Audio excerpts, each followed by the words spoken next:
I'm going to teach you a bunch of things about handling a telephone call, and you're going to have to do a whole bunch of new things. Obviously, we hope that your boss is going to be happier as a result of the increase in performance and the increase of conversion rates. But we also have to consider that there's more than just your boss to please. We have to think that the patient has to be happy on the other end of the line, and you have to be happy too.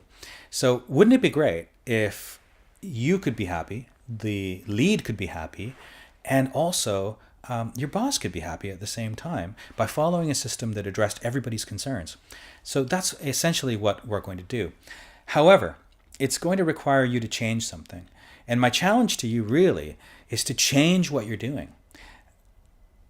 Taking this training and learning a whole bunch of new and interesting things, that's the first part.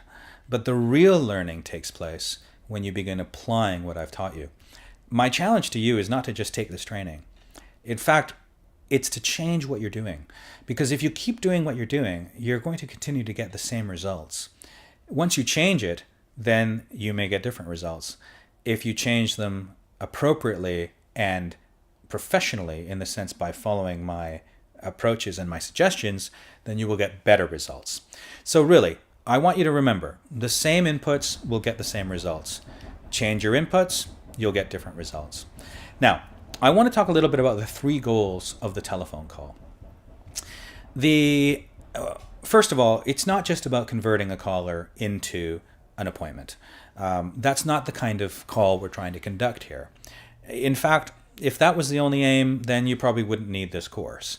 I could probably give you in about an hour's time the very, very clear, succinct, pressurizing approaches that is really characteristic of most traditional selling environments. I don't think that's going to be suitable here. You want a lot more than just appointments. You want good word of mouth, and you also want to learn something from every single phone call. Namely, why is it that people don't want to do something with you? So what I want to introduce you to are the 3 goals of having a good telephone call. Number 1, you want to make them happy. Now that might sound strange to you. What we want to do is we essentially want them to make the phone call, and just as a result of having the phone call with you, they will have received some value. That value might be represented as having had somebody to listen to, having somebody who was truly interested in what they were concerned about, having somebody who answered some of their questions, having somebody who asked them questions to help them clarify the way they think about what they're trying to do, having somebody to engage with who is friendly and who can act almost like a guide through this very, very complicated and murky set of decisions that they need to make. So that's the first thing, is making them happy. If they're happier at the end of the call than they were before they called, then you've already succeeded in at least one of these 3 goals. I think we also have to remember that not every single person who calls is actually going to be suitable for an appointment, let alone for a procedure that you might offer them. So some people are calling, but they might actually have other people that they might know who may be more suitable. If they're happy when they get off the phone, then they might tell those people, and you'll end up getting more phone calls as a result, because they'll know that they can trust recommending somebody to you, and that when their friends call or their family calls, you're going to treat them as nicely as you treated them. So that's the first goal, is making them happy. The next goal is to get the commitment. Obviously, we've discussed that at length in terms of increasing the conversion rate, getting people who phone you to get them to come in for an appointment. That is obviously a very, very important goal. We're going to be spending a lot of the time in this course to explain to you specifically on how to get commitments from people. But we're always going to consider keeping them happy in the background, so that we make sure that in our effort to gain a commitment from somebody, we're not making them angry or upset with us. Lastly, the third and final goal of the phone call is to know the objection. And what that essentially means is that if they say no, or if they say maybe, or I want to think about it, it's very, very important for us to know why they're saying that.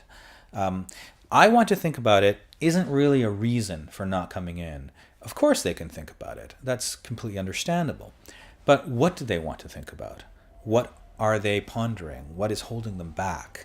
What concerns remain? What questions have been left unanswered? That's what we want to know.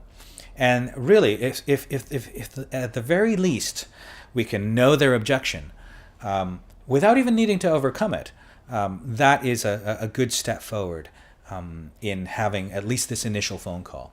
Perhaps we can deal with handling objections at another time or in follow-up calls and things like that.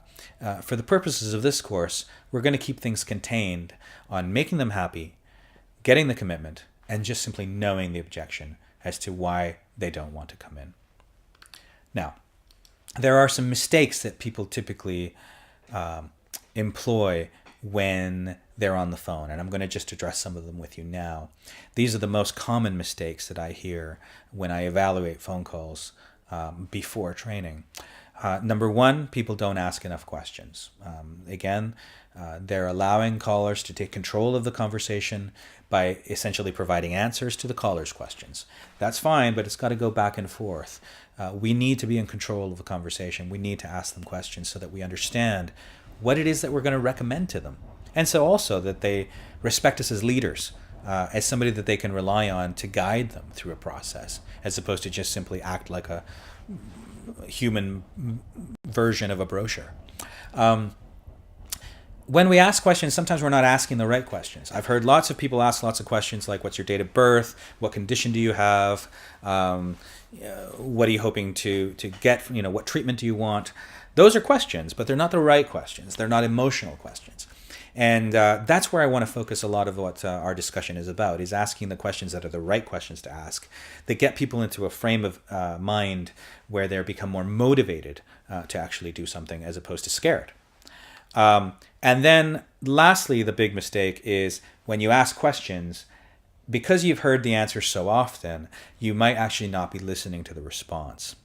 I find it incredible when having conversations with people, when I hear them ask me the same question that they've already asked, or they ask me a question that I've already provided an answer to somewhere along the line.